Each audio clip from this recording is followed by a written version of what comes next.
Another CPL Sunday afternoon brings us to the city of Edmonton and Clark Stadium for another matchup between FC Edmonton and Forge out of Hamilton, Ontario.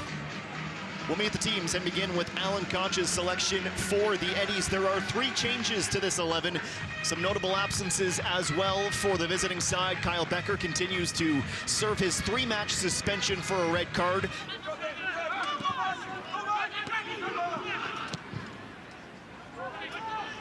This is better for Pasillas. Merceranwa can't get there. Pasillas in close off the post. Had all the time in the world, just couldn't place it though. Campbell follows up, deflected by Merceranwa, just keeping that out of the goal. The late runner trying to pounce on the rebound, but the Eddies have needed their keeper. The offensive barrage here in the 8th minute. Absolutely perfectly weighted, and Pasillas maybe just hesitates a little bit too long. Borges in position, Jensen backtracking. 14th minute, a great scoring opportunity. It is Borges, punched away. Great stop from Merceranwa. He is a bit of an undersized goalkeeper at just 6 feet even. He needed every inch of his vertical leap that time. Nowhere near the ball, it's probably a caution. Smith towards the corner flag. Worked on by Matusala, very clever spin. Here's his cross. It is Kamara for Kasher. Off balance, still gets it away, falls for Timoteo. Still on his left foot, the cross, Smith's offside despite the finish. Not even marginally in behind that second last defender. It's unfortunate because it's pretty otherwise. This is where Forge, though, have to be careful. It's a wake-up call for them. To be a little bit more ruthless.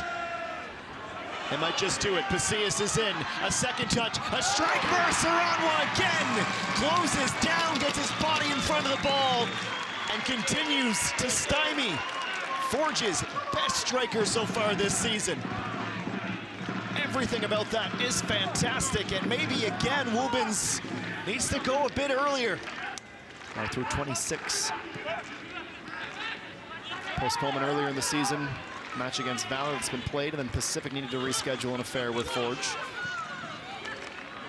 Turned over from the Hammers. It's Kasher testing Henry. Good stop as he leaps to his right. Forge sat back a little more than we're used to seeing out of this outfit.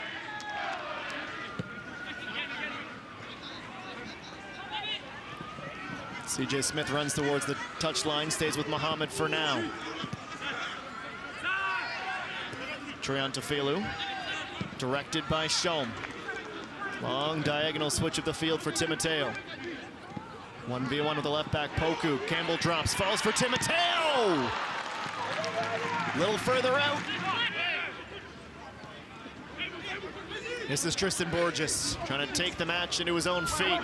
Gets by one, gets by a second. The pass for Campbell. Up, oh, mistake! It's deflected from Cale Lockery, and Darlington Merceranwa gets his feet tied up as he tracks back. I will say it is thoroughly undeserved from Forge. It's against the run of play, but they get their break. It's Taron Campbell who releases the shot. Cale Lockery who gets body in front of ball. Patient in possession. Cale Lockery now has the unfortunate distinction of the most own goals this season with 2. It's the 5th conceded by Edmonton this season. Here's CJ Smith! He gets that by Tristan Henry!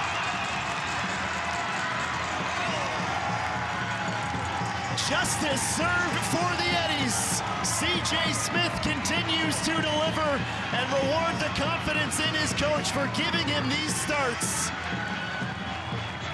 He was snake-bitten to start this season. So many chances that he couldn't connect on. And you have to absolutely credit FC Edmonton, especially the way they played in the second half. They hunkered down in the first, and now they're playing brave. Timoteo goes to test Henry again. This time you don't fault him for the effort. CJ Smith, entering the game at number 11, Azriel Gonzalez.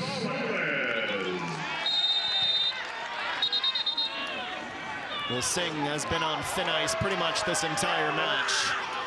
This yellow card is not necessarily for this tackle on Chris Nanko, but the accumulation of his infringements throughout the match.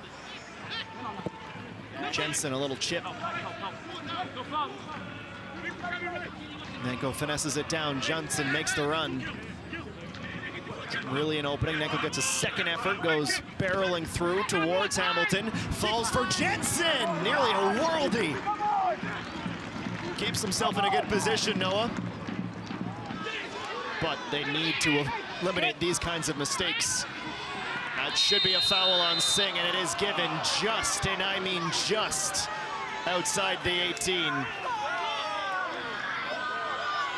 Luke playing with fire. He is going to be shown a second yellow.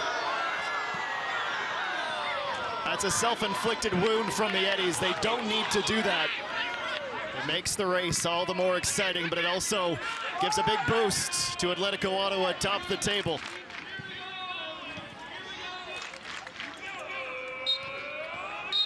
That's it, says Renzo Villanueva. It's gritty, it's hard fought, and it's a draw for Alan Koch and his side. Their 8th of the season. Forge miss out on a massive opportunity to close the gap on the league leaders and clinch a playoff spot. They are now level on points with Cavalry, but do move into second in the CPL table. They will have to wait for the 905 Derby to try and make it official.